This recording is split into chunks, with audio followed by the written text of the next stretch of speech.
Hey, what's up? It's Phoenix, and welcome to my poetry series.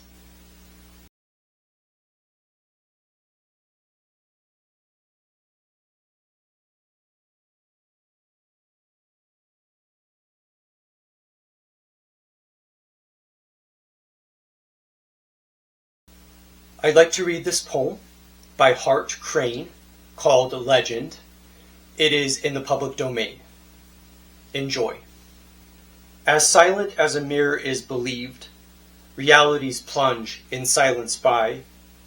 I am not ready for repentance, nor to match regrets, for the moth bends no more than the still imploring flame, and tremorous in the white falling flakes, kisses are the only worth all granting.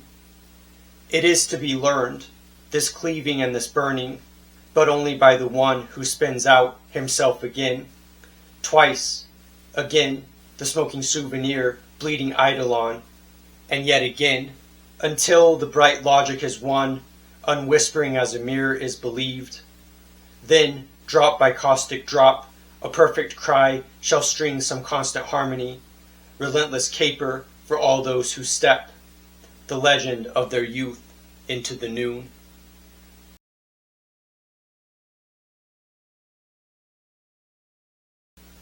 I think it's important to give a little bit of context for this poem and this poet, Hart Crane.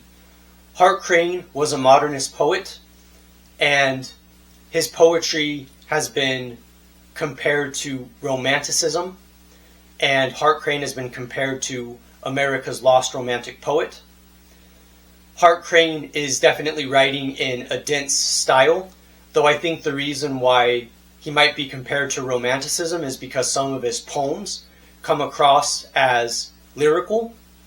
But it's very interesting because he uses a very complicated diction, which you might find in poets like the metaphysical poets, for instance. And he also uses a lot of allusions and symbolism, like what you might find in the symbolist poets. And Hart Crane is a very interesting poet because of his background, where he actually was a gay poet, and sadly, he committed suicide. And it's interesting because it seems as though his poetry is what helped him understand his sexual orientation, what helped him to understand his identity. He seemed to be a very sensitive poet, someone who very much felt the world deeply, which was why he was a poet in the first place. And one could argue that he had a hard time understanding the harsh life that was American life at this time. And I think that this is one of the things that makes Hart Crane such an interesting poet, is this intersection between complicated language and complicated form, juxtaposed with a very intensely personal and sensitive view. And I think that that is what makes his poetry unique. Now, I find his poetry to be very complicated, and I definitely think that it takes multiple reads. And I think you definitely have to take your time. But I think if you start to read it more closely, you start to pick up on the very intensely personal felt themes that he had. And I think that his poetry starts to open up. It's one of those things where you can't force it, but I definitely think it's one of those things where it starts to make sense the more you dive deeper into it.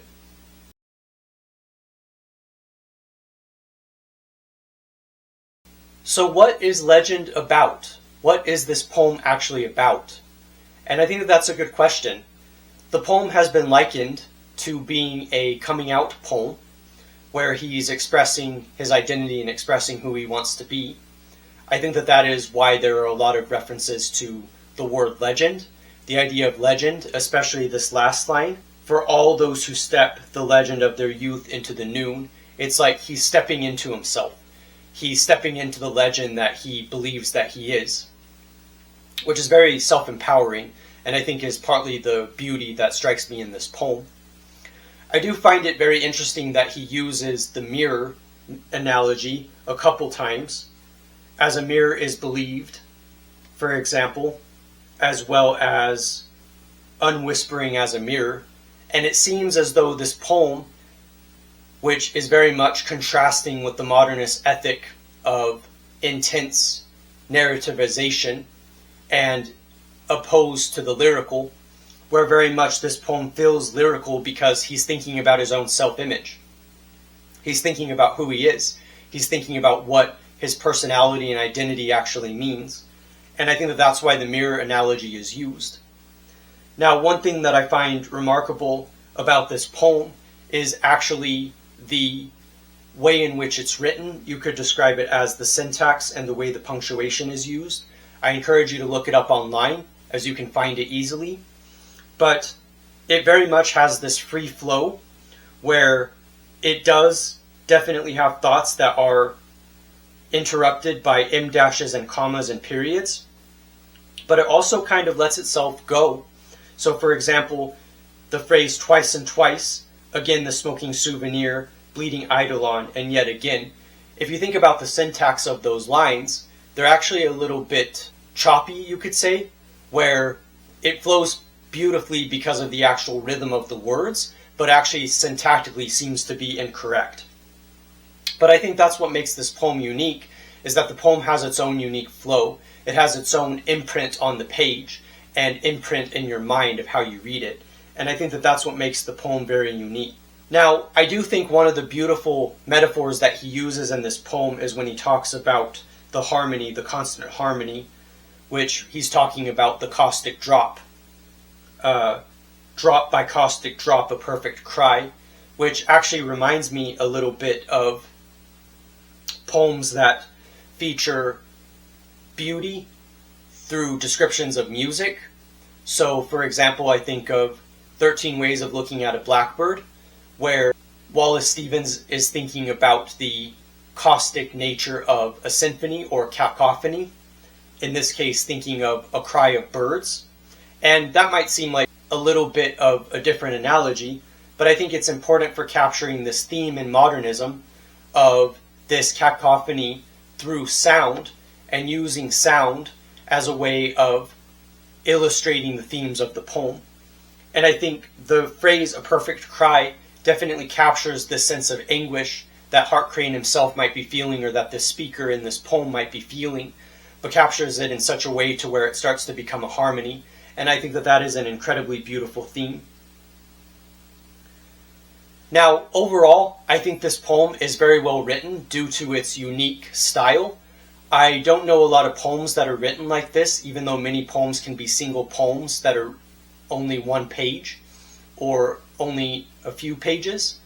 And even though this poem is very different from my own style of the kind of sharp staccato minimalism and telegraphic writing that I utilize in my writing, I can very much respect this poem and learn from it because of what it shows about narrative voice, what it shows about this kind of clustering of words together, words that might not seem to go together. I also think the way that it looks on the page is incredibly beautiful, so the way that the typography works out is something to learn from. And I also think the flow itself, where the poem is actually very, like I said, syntactically incorrect and yet beautifully rendered, I think makes the poem unique. And so if there's anything to be learned and gained from Hart Crane, I think it's definitely this attention to uniqueness when thinking about a poem and thinking about what poetry can be. And I think it definitely captures a lot. I definitely will be wrestling with this poem a lot more because I think that it shares a lot and has a lot that it reveals. But like I said earlier, it definitely does take a little while to be able to figure out what the poem is about and what Hart Crane is getting at. And I think that's partly because, like I said, comparing it to the metaphysical poets or comparing it to the symbolist poets, it's definitely something that captures a huge density and something that definitely needs to be thought about in a deeper way. And I think that that's what the best poetry definitely does. So yeah, I'm Phoenix. I hope that you'll watch my videos. I hope that you'll check out my books. I hope that you'll check out my music with Silver Sparks. And I hope that you'll hit that like button, subscribe, and share. Thank you for watching. I appreciate you listening. Definitely check out Hart Crane's poetry, and I will see you soon.